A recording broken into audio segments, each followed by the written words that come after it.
Now, the IRGC has issued a direct challenge to the American troops, daring them to step onto the Iranian soil if they can. Even as the warning echoes across West Asia, Washington is now considering possible ground invasion, raising fears that this conflict, even though Donald Trump is talking of peace plans, is actually on the brink of a very dangerous whole new phase. Now, Iran has said that it is training its troops for this day for the last 2 decades.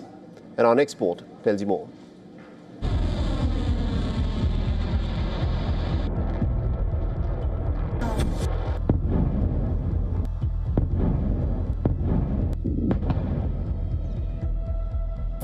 As the West Asia war rages, the US is considering a possible ground invasion in Iran.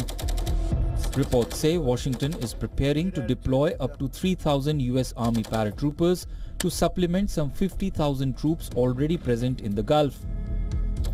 A move that will expand options to include deployment of forces inside Iranian territory. But US claims it has not made a decision yet to send troops into Iran, and that it is building up capacity for potential future operations in the region.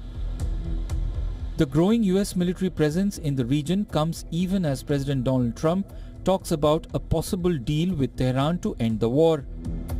The White House is weighing options to ease Iran's chokehold on the Strait of Hormuz, potentially by deploying US forces to Iran's shoreline. According to reports, Washington is readying to send the troops from the elite 82nd Airborne Division, one of the most prominent rapid response units in the US Army.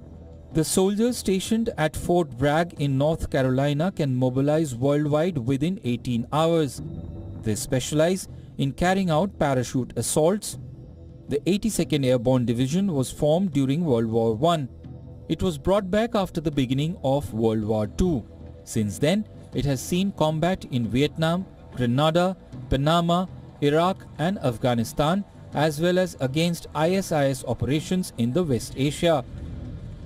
These paratroopers are expected to join thousands of Marines and sailors aboard 2 amphibious assault ships, the USS Boxer and USS Tripoli, along with the dock landing ship USS New Orleans and accompanying warships. The Trump administration has also discussed options to send ground forces to Iran's Kharg Island, the hub for 90% of Iran's oil exports. Iran has issued a chilling warning to the US. Its Parliament Speaker Mohammad Bagher Ghalibaf says Washington should not test Tehran's resolve. He has asserted that American forces could face consequences for decisions made by their leadership. Tehran claims it has used Qadar missiles to carry out strikes on USS Abraham Lincoln, forcing the American fleet to change its position. Though US maintains an air superiority through a combination of advanced 5th-gen fighters, Iran's difficult terrain poses a major challenge. It creates natural defensive barriers that favor guerrilla warfare and complicate troop movement. A possible ground invasion by US troops in Iran could dramatically raise the stakes in the war as it approaches the 1-month mark. Bureau Report, WION World is One.